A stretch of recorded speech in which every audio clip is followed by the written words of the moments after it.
ರೂಪಾಯಿಗೆ ಕೂಗಿದ್ರು. ಕೂಗಿದ್ಮೇಲೆ ರೈತರು ತಗೋಬೇಕಾದ ಕರ್ತವ್ಯ ಅದು. ನಾವು ಅದು ತಗೊಳ್ಳಿ ಅಂತ ಹೇಳ್ತಾ ಇರೋದು. ನಾವು ಇದಕ್ಕೆಲ್ಲ ಬೆಂಕಿ ಹಾಕ್ಬೇಕದು ಅವ್ರಿಗೆ ಹಾಕ್ಬೇಕು. ಆದ್ರೆ ಮಾಡಕ್ಕಾಗಿಲ್ಲ ಅಂತ ಹೇಳಿ ರೈತರು ಹಲ್ಲು ಕಟ್ಕೊಂಡಿದ್ದಾರೆ.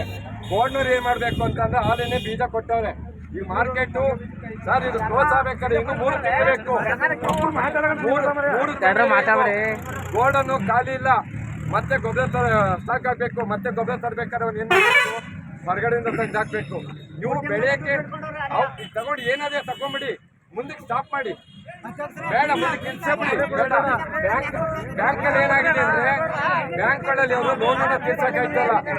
ಬ್ಯಾಂಕ್ನವರು ಮನೆ ಹತ್ರ ಬರ್ತಾ ಇದ್ದಾರೆ, ನಮ್ಮ ಸಾಲ ಕಟ್ಟಿ ನಾನು ಸಾಲ ಕಟ್ಟಿ ಅಂತೇಳಿ. ಬೋರ್ಡ್ನವರು ಸೂಪರ್ ಬೇಕು ಸರ್. ಇದು ಏನ್ ಮಾಡ್ಬೇಕಾದ್ರೆ ಮಾಡೋದೇ ಬೇಡ, ಎಲ್ಲಿ ಬಿಡಿ ಈ ಸಮಯ ಉಳ್ಕೊಳ್ಳಿ. ಈಗ ಹಂಗೂ ಕೆಟ್ಟವ್ರೆ ಹಿಂಗೂ ಕೆಟ್ಟವ್ರೆ, ಸಾಲ ಹೊತ್ಕೊಂಡು ಈಗ ಔಷಧಿ ಕೊಡೋ ಪರಿಸ್ಥಿತಿ ಇದಾರೆ. ಕೆಲವು ಜನ ಅದೇ ಕೊಡ್ದವ್ರೆ. ಬ್ಯಾಂಕ್ನವರು ಎಷ್ಟು ಒತ್ತಡ ಕೊಡ್ತಾರೆ ಅವ್ರಿಗೆ, ಮನೆ ಹತ್ರ ಬರ್ತಾರೆ.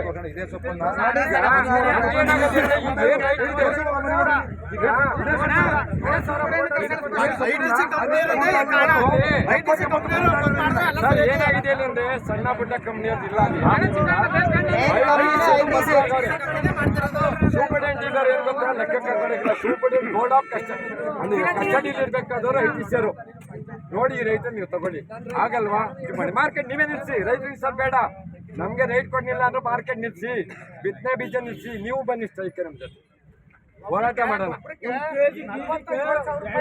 ಏನಾಗ್ತದೆ ಈಗ ಅವ್ನ ಪರಿಸ್ಥಿತಿ ಏನಾಗಿದೆ?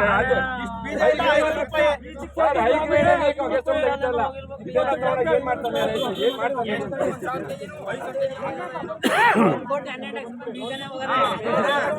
ಈಗ ಸಂಬಂಧಪಟ್ಟಂತ ಅಧಿಕಾರಿಗಳು ರೈತರ ಪರ ಇರಬೇಕು.